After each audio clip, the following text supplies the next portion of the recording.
Comment trouver la vérité dans ce monde qui veut tout oublier? Le seul récit qu'il a annoncé depuis bien des années. Mais il est encore temps de croire que seule la Bible offre l'espoir. Levons-nous ensemble pour voir sa puissance. Il nous suffit seulement de croire que tout ce qu'elle dit est vrai pour que notre humanité soit sauvée.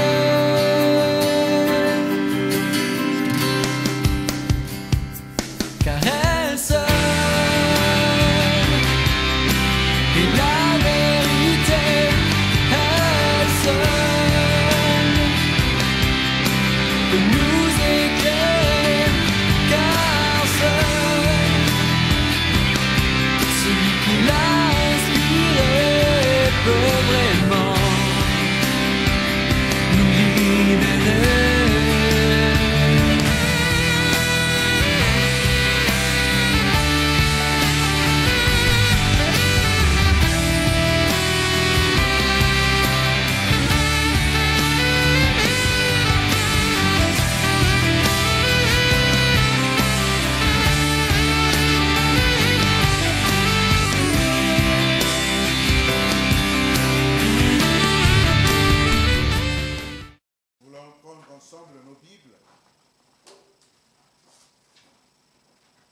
Nous voulons parler d'un thème qui pourra peut-être t'effrayer. Le but, ce n'est pas celui-là. Le but, ce n'est pas de t'effrayer. Le but, c'est de te rappeler que tu es rentré dans le combat spirituel. Car la Bible dit que nous n'avons pas à combattre contre la chair et le sang, mais contre les dominations, contre les principautés. Ainsi est notre combat. Et dès que nous acceptons le Seigneur, nous rentrons dans ce combat. Que nous le voulions ou non, tu rentres dans ce combat. Nous voulons voir un détail peut-être important du combat spirituel ce matin. Et c'est un verset connu de beaucoup d'entre nous. Mais le mauvais côté des versets connus, c'est que nous ne cherchons pas la référence biblique parfois. Le mauvais côté des versets connus, c'est que nous ne savons pas ce qui se dit avant, ni ce qui se dit après. Nous retenons juste le verset connu. Amen. Nous voulons parler ce matin dans le livre de Proverbes. Et ce livre est très particulier parce que d'un verset à un autre, nous sommes comme dans ce qu'on peut dire comme un coq à l'âne. Parfois, le verset qui vient avant et celui qui vient après, il n'y a pas trop de lien. C'est comme si c'était des adages parfois qu'on nous déversait. Amen. Mais il y a beaucoup de profondeur dans ces versets. Je disais que nous sommes dans le livre de Proverbes.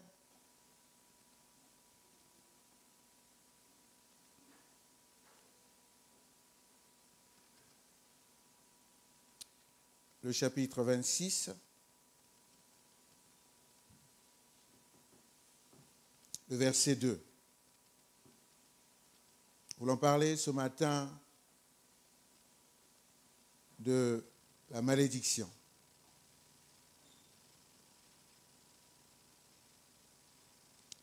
Dans la version Louis II, nous allons prendre aussi notre version. La Bible dit, « Comme l'oiseau s'échappe, comme l'hirondelle s'envole, ainsi la malédiction sans cause n'a point d'effet.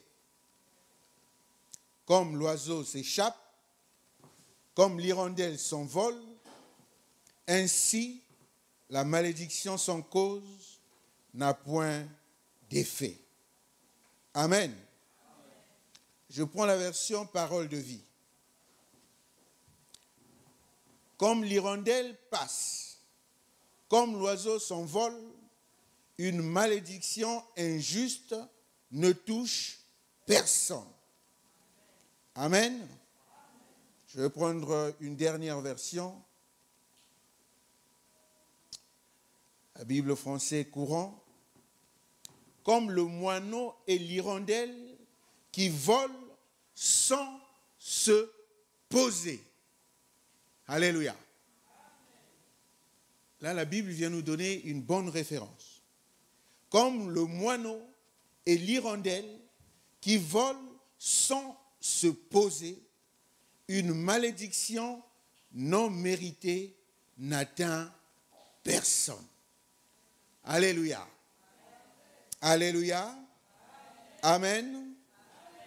Comme l'hirondelle, comme le moineau qui vole sans se poser, une malédiction sans cause n'atteint personne. Deux choses ou deux mots qui doivent nous retenir ce matin. Le premier, c'est malédiction. La malédiction, c'est le contraire de la bénédiction. Amen. Et la malédiction vient du mot latin maledictio. Ça veut dire, en gros, médisance. Ça veut dire calomnie. Attention, est-ce que ça parle à quelqu'un? Alléluia. Attention à la calomnie. C'est la source de la malédiction. Malédiction, c'est mal dire. Et la bénédiction, c'est le contraire. Amen. La deuxième chose, le deuxième mot qui doit nous retenir notre attention, c'est cause. J'ai regardé dans le Robert, ça nous renvoie à ce que la Bible dit. C'est ce qui produit un effet. Alléluia. La cause, c'est ce qui produit un effet. C'est, en gros, le pourquoi. Ne rentrons pas dans nos traditions. Restons dans la parole de Dieu. Restons dans la Bible. Parce que si nous rentrons dans les traditions, ça va être très compliqué. Alléluia. Chacun de nous va sortir dans ma tradition. La malédiction vient de ceci, vient de cela. Mais ici, la Bible nous dit que une malédiction sans cause n'a point d'effet. Ça veut dire qu'une malédiction doit trouver une cause pour qu'elle ait de l'effet. Alléluia. Le problème, donc, si nous comprenons la situation, ce n'est pas la malédiction en elle-même qui est prononcée. Le problème, c'est la cause. Est-ce qu'il y a une cause pour que la malédiction vienne s'asseoir?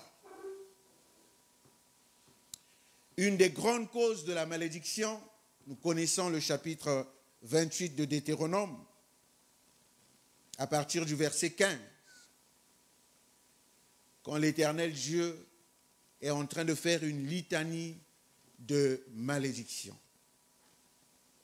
Et il y en a beaucoup. Je nous laisserai lire à la maison. Mais en gros, c'est la désobéissance. Lorsque nous sommes désobéissants, souvenons-nous de ce qui s'est passé dans le livre de Genèse.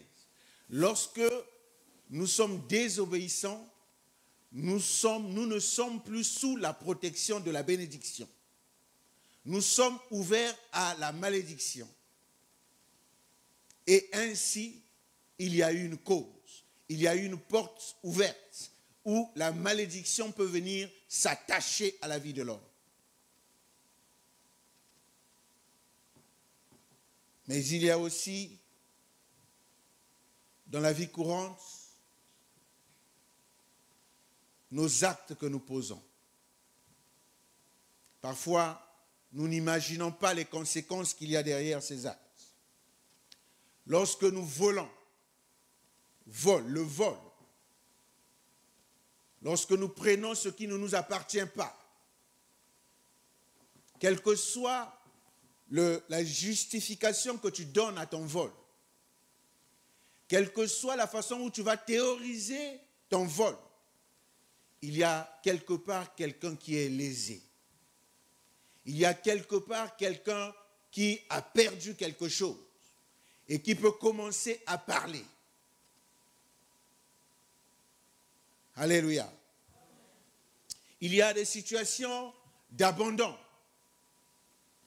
abandon de famille, où un de deux époux a été abandonné, et parfois injustement. Et celui qui a été abandonné peut commencer par parler, parce qu'il y a une cause. Il y a des situations, je donne quelques exemples, d'escroquerie. Bien-aimé, la personne que tu as escroquée, cette personne se sent lésée et cette personne va commencer à parler, va commencer à réclamer son droit auprès de Dieu. Il y a des situations de fraude. Bien-aimés, lorsque nous fraudons, même lorsque nous fraudons l'État, il y a une injustice. Alléluia.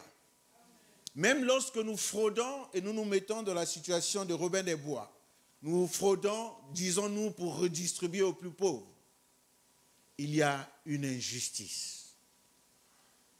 Et c'est une cause. Bien-aimés, il y a une autre cause que nous pouvons,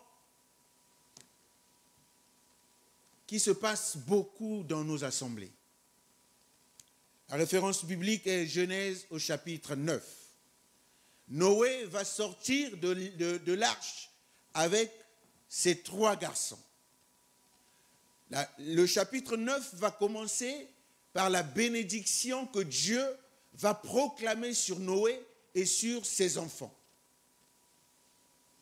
Dans le même chapitre, plus bas, Noé, la Bible dit, Noé va cultiver sa vigne, va récolter et va boire du vin. Et Noé va se retrouver nu. Un de ses fils, le dernier, va voir la nudité de son père. Là, n'en est pas la question. La question, c'est qu'est-ce qu'il va faire de ce qu'il a vu. La Bible dit, il va aller en parler à ses frères. Et par la suite, la Bible dira que Noé va maudire Cham. Amen. Et il se passe aussi la même chose dans nos assemblées. Lorsque nous voyons la nudité de l'autre, lorsque nous parlons de nudité au sein de l'assemblée, lorsque nous voyons l'autre pécher,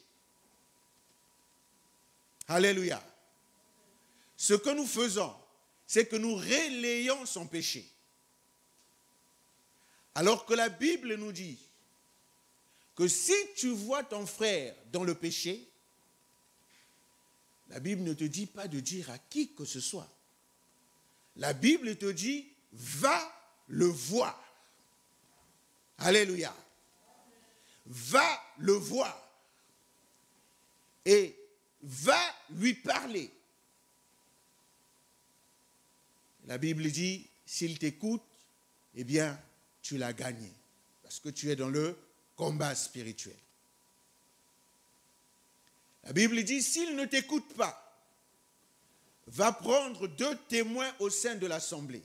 La Bible ne te dit pas de divulguer à tout le monde. Alléluia. Va prendre 2 témoins dans l'assemblée. Allez voir le bien-aimé qui a péché. S'il ne vous écoute pas tous les 3, allez prendre les anciens. Toujours, l'assemblée n'est pas au courant. Amen. Amen. Est-ce que quelqu'un est là ce matin?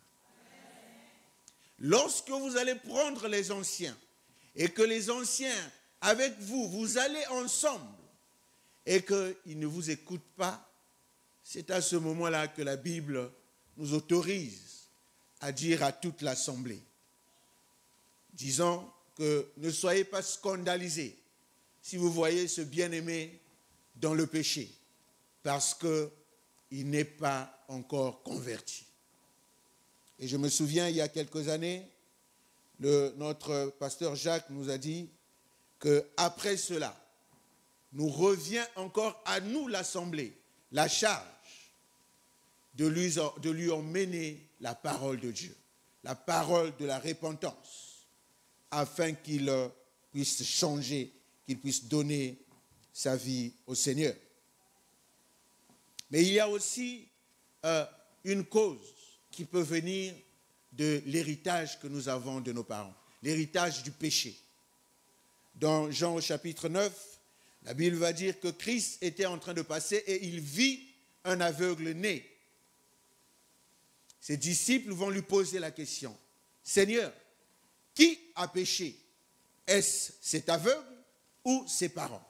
Dans la réponse de Christ, Christ ne dit pas que ça ne peut pas être la conséquence. Christ dit que ce n'est ni lui, ni ses parents. C'est pour la gloire de Dieu. Ça veut dire que, quelque part, ce que les parents font découle sur les enfants. Alléluia. Je ne sais pas quelle est la cause. Dernièrement, j'ai donné à l'église le sujet de prière concernant quelqu'un de ma famille qui un jour m'a appelé disant qu'elle était malade, et lorsque nous étions en conversation par WhatsApp vidéo, et ma femme et moi avons vu une morte devant de nous. Au départ, elle a commencé par me dire « Ne dis pas à ton frère qui est son père ». Et donc nous avons gardé le secret, nous avons commencé le combat spirituel. Et puis, le Seigneur lui a révélé quelque chose. Elle m'a rappelé pour me dire « Il faut que tu appelles ton frère. Il faut qu'elle aille voir ma mère, parce que les parents sont divorcés. Parce qu'il y a une malédiction sur moi. » Je dis « Comment ça se fait ?» Je lui sors directement ce verset. La malédiction sans cause n'a point d'effet. Elle me dit, si il y a une cause. Je dis, quelle est la cause? Je dis, je pense que j'ai eu une attitude qui n'est pas bonne envers ma mère. J'ai prononcé des choses qui ne sont pas bonnes envers ma mère.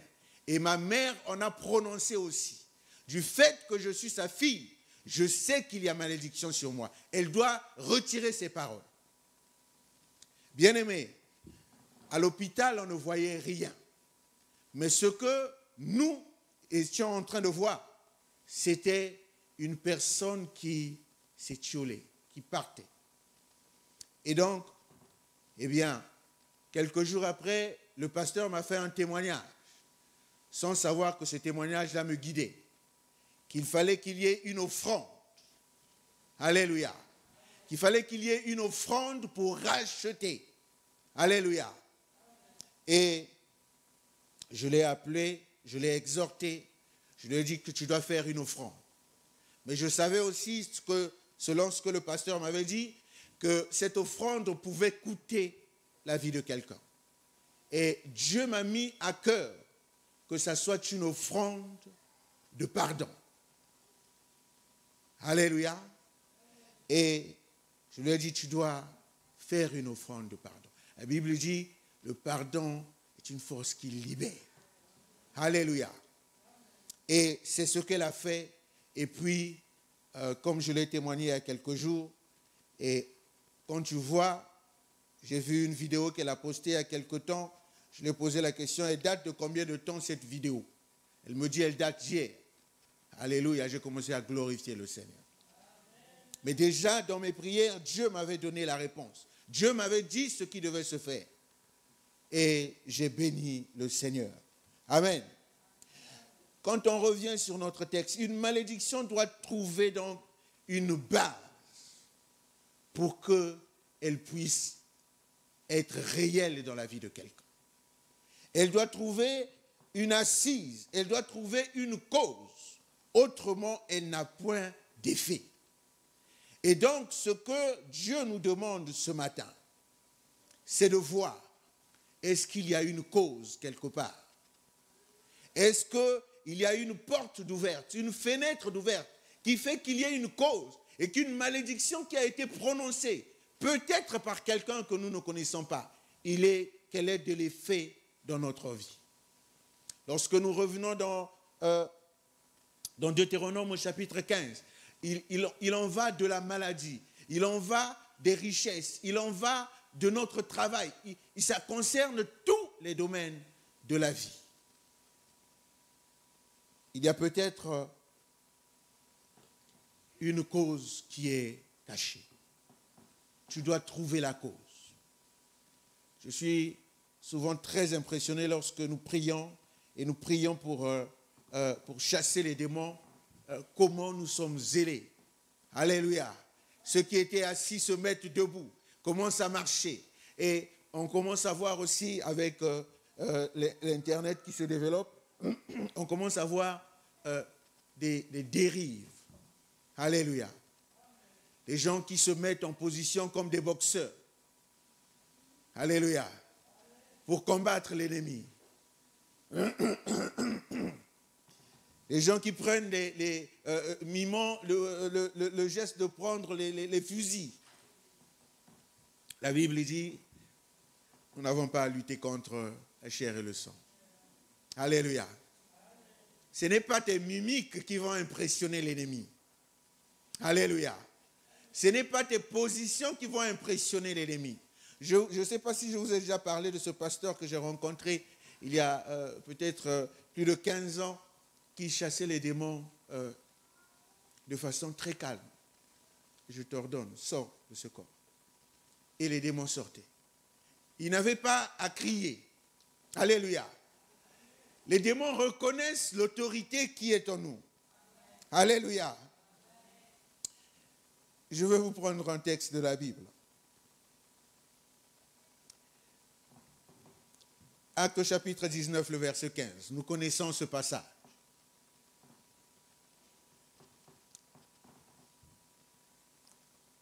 Dans la version Louis II, la Bible dit,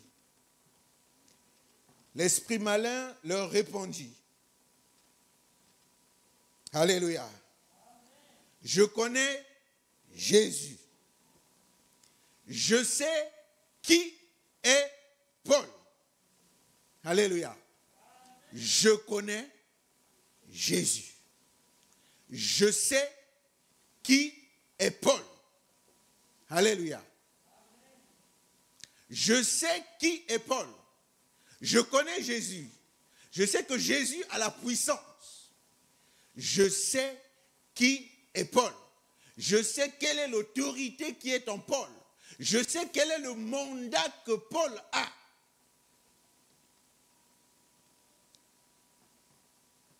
Mais vous, qui êtes-vous? Ce sont les disciples qui sont allés chasser les démons au nom de Jésus que Paul sait. La Bible nous dit par la suite qu'ils sont revenus avec les habits déchirés. Amen. Amen. Bien-aimés,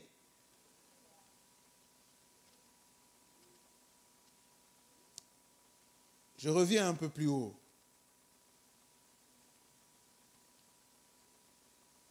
Je disais donc que la malédiction doit trouver une cause. Et vous connaissez l'histoire de Balaam et son ânesse. Alléluia.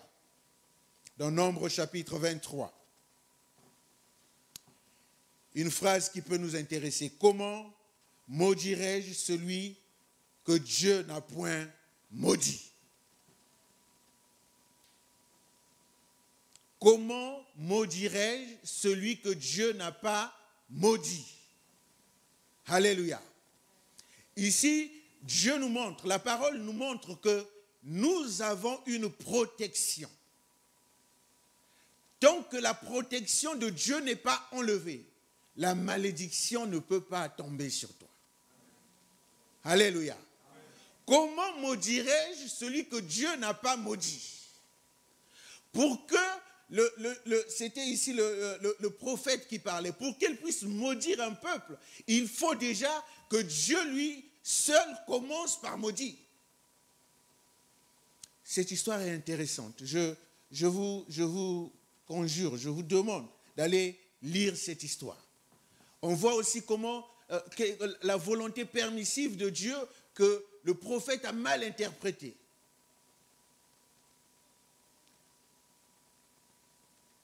Et il dira, comment vais-je maudire ce peuple alors que Dieu n'a pas maudit? La protection de Dieu est sur toi. Tant que Dieu te protège, tu ne pourras pas être maudit. Alléluia. Dans la suite de ce verset, mais l'Éternel ton Dieu n'a point voulu écouter Balaam. Et l'Éternel ton Dieu a changé pour toi la malédiction en bénédiction. Parce que tu es aimé de l'Éternel ton Dieu. Je suis dans Deutéronome 23 au verset 5. Et ça sera aussi repris dans le livre de Néhémie. La phrase qui m'intéresse, le bout de phrase qui m'intéresse ici, c'est sûr que quand on entend l'Éternel a changé la malédiction en bénédiction, on est tenté de pousser le cri, de dire Amen. Mais le plus important, c'est le reste. Pourquoi l'Éternel a changé cette malédiction que voulait proclamer Balaam en bénédiction? La Bible dit, parce que tu es aimé de l'Éternel ton Dieu. Alléluia. Parce que tu es aimé de l'Éternel ton Dieu. Tant que Dieu t'aime, tant que tu es en alliance avec Dieu, tant que tu es en accord avec Dieu, les malédictions sont changées en bénédictions. Alléluia. La Bible dit toujours dans le livre de Proverbes, quand l'Éternel approuve les voies d'un homme. Alléluia. Quelqu'un connaît la suite de ce verset. Il dispose favorablement à son égard, même ses ennemis. Alléluia. Dans Proverbes chapitre 16, le verset 7. Quand Dieu approuve, quand Dieu est avec toi, même tes ennemis, alléluia, il fait concourir toutes choses pour le bien de ceux qui aiment Dieu. Même tes ennemis commencent à contribuer pour ton bien. Pourquoi? Parce que Dieu t'aime. Pourquoi? Parce que l'Éternel a de l'amour pour toi. Pourquoi? Parce que la relation est là entre Dieu et toi. La relation est là. Pour que l'Éternel approuve tes voies, tu dois avoir une relation avec lui. De ta relation avec Dieu dépend la puissance de ton mandat. Alléluia. De ta relation avec Dieu dépend la puissance que tu vas exercer. Plus tu aimes Dieu, plus ton mandat est clair. Plus tu aimes Dieu, plus ton mandat ne souffre d'aucune ambiguïté. Plus tu aimes Dieu, plus ton mandat est puissant. Alléluia. Ainsi donc, nous arrivons sur ce verset de Actes au chapitre 15 que nous avons lu, au chapitre 19 que nous avons lu. C'est le mandat qui a déterminé la connaissance que l'ennemi, que le malin avait de Paul. Je sais qui est Paul. C'était à cause de sa relation et le mandat qu'il avait obtenu. Et nous avons tous obtenu le mandat. La Bible dit, à tous ceux qui ont cru, Dieu a donné le pouvoir de devenir enfants de Dieu. Amen. Mais aussi, Dieu nous a donné le pouvoir de chasser les démons. Alléluia. Et rien ne pourra nous résister, dit la parole. Mais nous conviendrons tous ensemble que l'exercice du mandat, nous ne l'exerçons pas tous de la même façon. Nous ne l'exerçons pas tous avec la même puissance, avec la même autorité. Amen. Ce n'est pas que Dieu a donné à certains, ça peut arriver, c'est le don. Le don spirituel est différent du fruit. Alléluia. Le don spirituel, c'est quelque chose que, c'est un don. Et le don, il est, avec le Seigneur, parfois immérité. C'est comme la grâce. C'est un don, c'est Dieu qui décide de faire don à quelqu'un. De lui donner le don de prophétie. C'est Dieu qui décide. Ce n'est pas parce que cette personne est suffisamment, non. C'est parce que Dieu veut faire un don.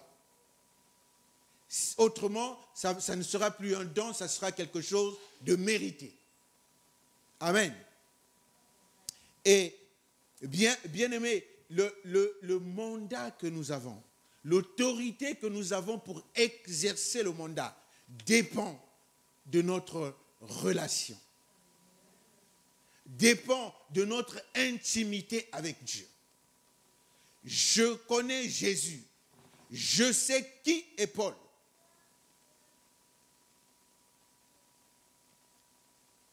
Je sais qui est Paul.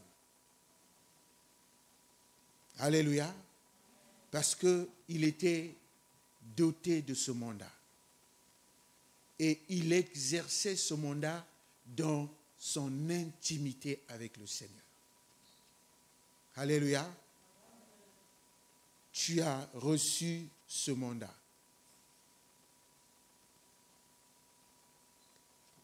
Tu as reçu l'autorité.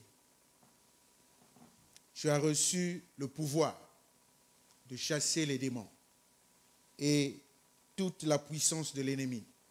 Et la Bible te garantit en te disant, rien ne va te nuire.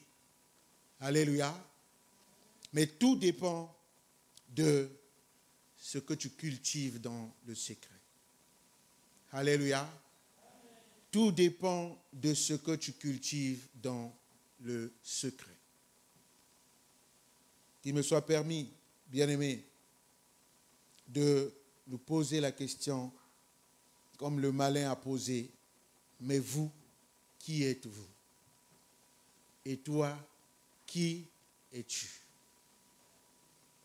Alléluia. Quelle est la définition que tu as de toi-même?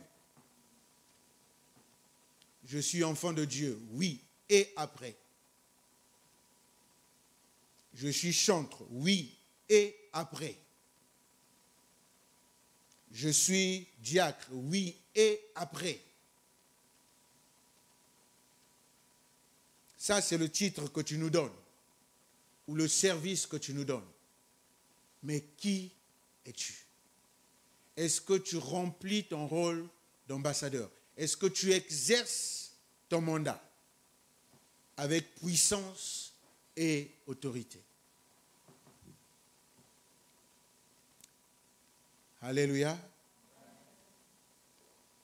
S'il m'est permis de faire un résumé, j'aimerais te dire que tant que tu es sous la coupe de l'Éternel, la malédiction ne va pas t'atteindre.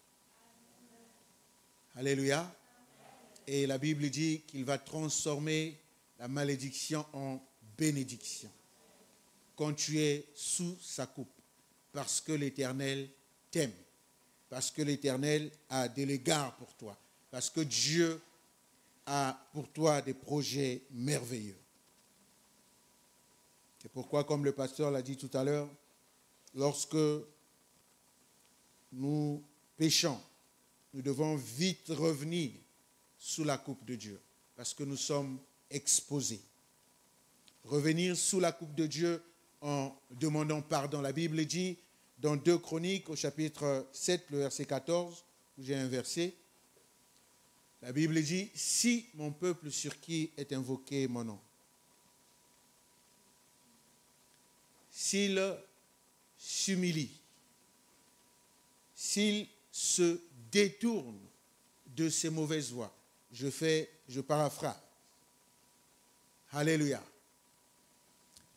S'il s'humilie et se détourne de ses mauvaises voies.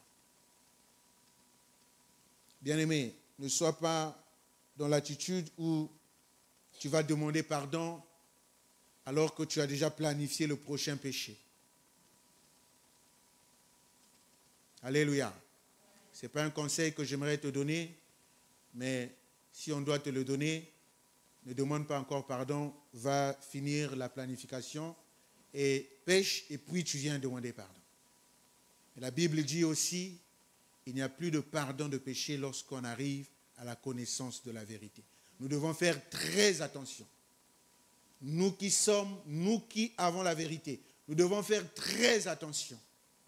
Parce que il n'y a plus de pardon de péché lorsque nous sommes arrivés à la connaissance de la vérité. Lorsque le Saint-Esprit te dit que tu es en train d'aller pécher, arrête. Et que tu y vas quand même. Malgré tous les versets qui sont en train de te traverser, tu y vas quand même. Que la grâce, alléluia. À ce moment-là, ce n'est plus que la grâce qui peut agir. Amen.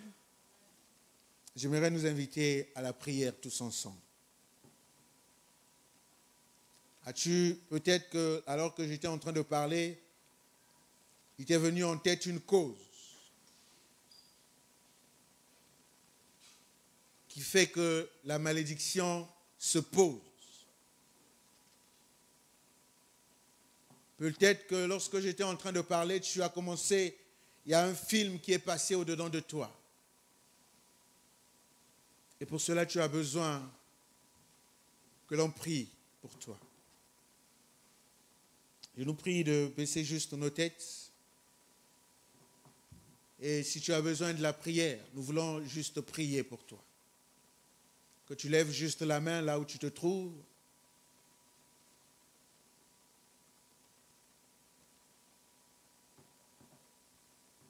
Et nous voulons prier pour toi ce matin. Si au-dedans de toi, tu penses qu'il y a quelque chose d'anormal,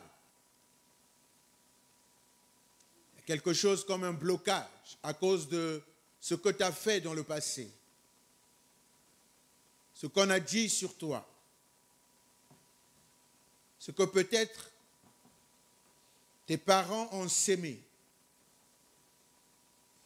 Ce matin, nous voulons proclamer l'amour de Dieu le Père.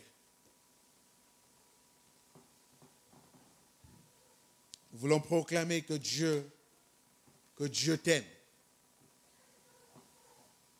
Que si tu reviens sous sa coupe, il te protégera.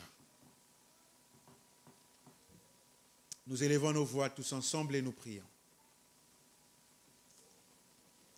Éternel Dieu de gloire, alléluia, bien-aimé, prie. Peut-être il faut que tu pries pour tes enfants. Peut-être que tu as sorti des insultes. Peut-être que la situation de ton enfant, au lieu de la garder comme sa nudité, tu l'as propagée. La situation de tes parents, au lieu de la garder, tu l'as propagée. La situation d'un bien-aimé au sein de l'assemblée, son péché, tu l'as relayé. Peut-être que tu as calomnié et ainsi une malédiction est tombée sur quelqu'un. Tu peux ce matin prier. Tu peux ce matin annuler ces paroles. Tu peux ce matin annuler ces paroles. Alléluia. Seigneur, ce matin, alléluia, Nous prions, Seigneur de gloire, pour éternellement Dieu, Seigneur, les malédictions qui ont été prononcées, Seigneur de gloire, lorsque les portes étaient ouvertes, lorsque les fenêtres étaient ouvertes dans nos vies, Seigneur de gloire, et qu'il y a eu une cause. Nous revenons à toi ce matin, Seigneur de gloire. Et nous brisons, Seigneur de gloire, l'effet de ces malédictions parce que nous sommes à toi, parce que nous t'appartenons maintenant. Nous ne sommes plus sous le joug de l'étranger. Nous ne sommes plus sous le joug, éternel mon Dieu, de l'ennemi. Mais nous avons donné nos vies à Christ, Seigneur de gloire. Ce que, éternel mon Dieu, nous avons commis dans le passé. La Bible dit, Seigneur de gloire, que les choses anciennes sont passées. Voici toutes choses sont devenues nouvelles, éternel mon Dieu. À cause de cette parole, éternel, j'annule tout, éternel mon Dieu, tout effet des malédictions qui ont été prononcées à cause de nos actes du passé, Seigneur de gloire. Que, éternel mon Dieu, aucun effet ne nous suive jusqu'à ce matin, Seigneur de gloire. Et nous voulons être certains, nous voulons être éternels dans la certitude de la parole, afin que nous ne regardions plus en arrière, mais que nous regardons de l'avant, Seigneur. Oui, Seigneur. Oui, Seigneur. Alléluia. La Bible dit que tu as transformé la malédiction en bénédiction, Seigneur de gloire, à cause, éternel mon Dieu, parce que tu nous aimes, Seigneur de gloire. Je prie, éternel mon Dieu, alléluia, pour celui qui, éternel mon Dieu, ne vit pas ton amour, pour celui qui, éternel mon Dieu, se sent éloigné de ton amour. Éternel mon Dieu, je prie ce matin, Seigneur de gloire, afin que la parole, Seigneur de gloire, puisse le rassurer. La Bible dit, Seigneur de gloire, que tu as tant aimé le monde, que tu as tant aimé le monde, ceux qui se sentent éloignés de ton amour. Je prie ce matin qu'ils reviennent dans la bergerie, qu'ils, éternel mon Dieu, que leur conscience, éternel mon Dieu, que le Saint-Esprit, éternel mon Dieu, aille les enseigner ce matin, qu'ils sont enfants de Dieu, la Bible dit que le Saint-Esprit confirme à notre esprit que nous sommes enfants de Dieu, que le Saint-Esprit confirme ce matin. Et qu'il rentre dans le champ de l'amour, qu'il ne doute pas de ton amour, Seigneur de gloire, car tu as tant aimé, Seigneur, que tu as envoyé Christ à mourir à la croix. Pour chacun de nous, Seigneur. Pour chacun de nous. Pour chacun de nous. Et personne n'est privé de ton amour, Seigneur de gloire. Personne n'est privé de ton amour. C'est pourquoi, Seigneur de gloire, alléluia, oh, nous pouvons éternellement, Dieu, crier de joie. Nous pouvons éternellement, Dieu, crier de joie parce que tu nous aimes, Seigneur de gloire. Et tant que nous sommes sous le champ de ton amour, nous sommes protégés, Seigneur de gloire, contre toute forme de malédiction. Alléluia.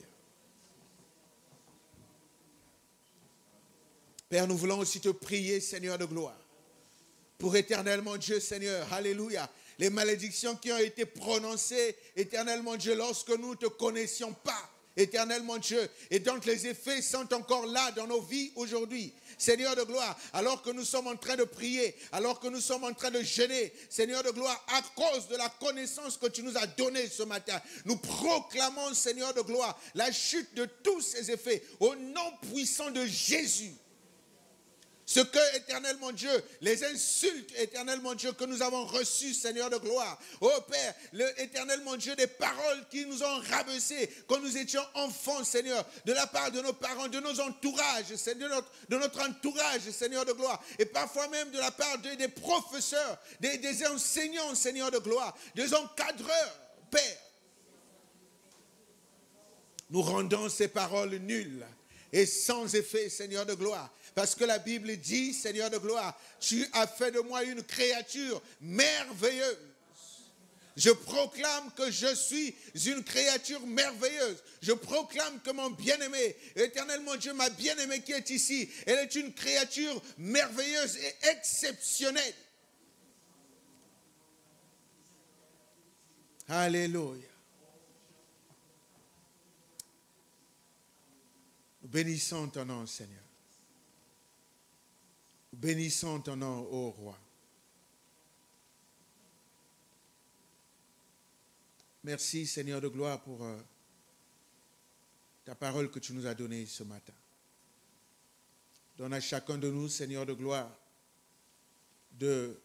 d'avoir, éternel mon Dieu, les yeux spirituels ouverts, afin que nous puissions, éternel mon Dieu, continuer à regarder nos vies et, éternel mon Dieu, à briser sous, éternel mon Dieu, l'effet de la parole, à briser, Seigneur de gloire, tout résidu, Seigneur de gloire, de ce que l'ennemi a proclamé, Seigneur, contre nos vies, que nous continuions à les briser, afin que nous rentrions dans la possession totale de ce que tu nous as promis dans ta parole.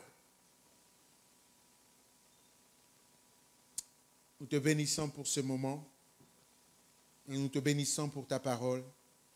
Dans le nom puissant et glorieux de Jésus, nous avons ainsi prié. Amen. Amen. Amen. Gloire soit rendue à Dieu.